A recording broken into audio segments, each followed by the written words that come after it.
Ayan, good day mga kapinagpala. Tayo ay pupunta na naman sa ating farm. Ayan, awa ng Diyos, maganda po ang daan ngayon, mainit ang panahon.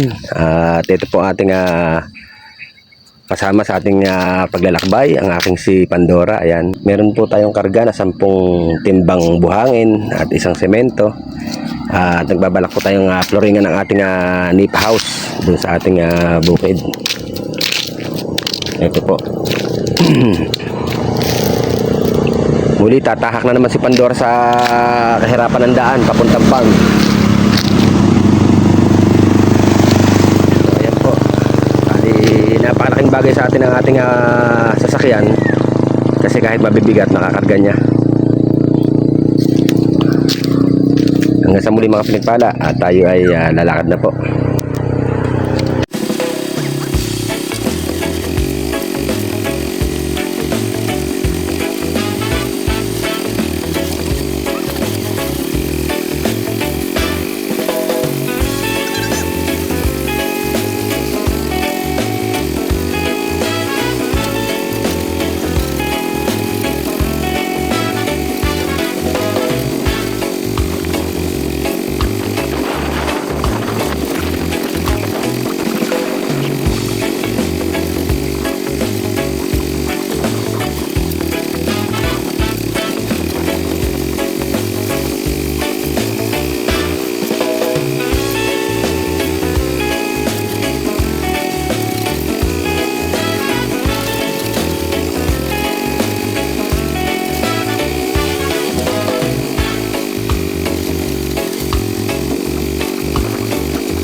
Yan, good morning mga pinagpala. Tayo ay nandito na sa farm.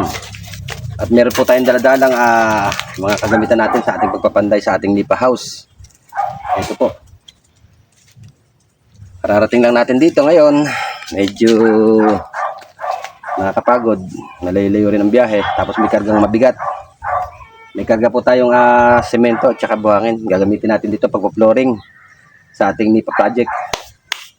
So ito mga pinagpala. Ang karga natin, silipin natin. So ito mga kapinagpala, ang karga natin, gagamitin natin sa ating nipa house project. Meron po tayong buhangin. 10 supot yan, buhangin, tapos isang supot na semento. Ayan, may bluetooth tayo para masaya tayo dito sa bukid. Kasama ang ating Pandora, ayan po. Mga kapinagpala.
pinagpala at natapos na po ang ating housing project, ang ating Nipa House project dito sa Pinagpala Farm. Maraming salamat po at God bless po sa inyo lahat. Thanks for watching.